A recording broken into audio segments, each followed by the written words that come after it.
Le ministère de la Santé et de l'Action sociale a annoncé ce 7 juillet sur 693 tests réalisés, 69 sont revenus positifs au coronavirus, soit un taux de positivité de 9,96%. Il s'agit de 43 cas contacts suivis, de 3 cas importés AIBD et de 23 cas issus de la transmission communautaire répartis comme suit.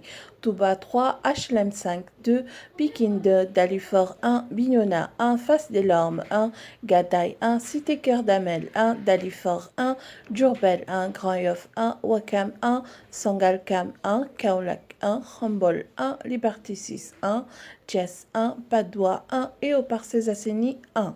114 patients ont été testés négatifs et déclarés guéris.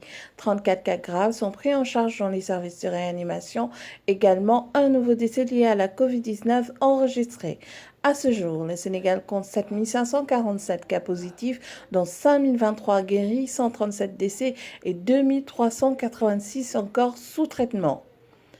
D'après Tchernobokoum, c'est une duperie que de nous faire croire que Moustapha Cissé Lo a dépassé les bornes cette fois-ci. Et la vérité est qu'il n'y a jamais eu de borne à lui exiger tant qu'il s'agissait de défendre le président Macky Sall.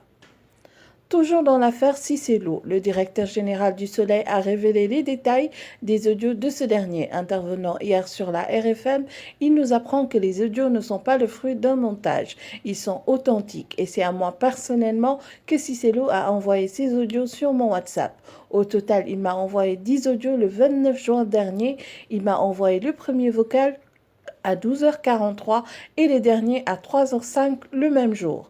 Yaham Bey a confirmé le dépôt d'une plainte contre son ancien camarade de parti.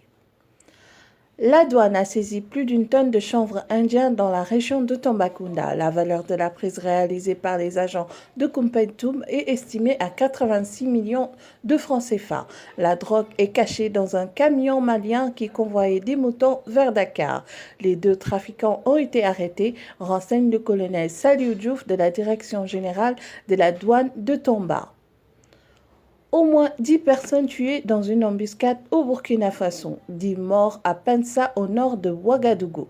Il s'agit du maire de la commune de 6 soldats et de 3 volontaires. 4 personnes ont également été blessées.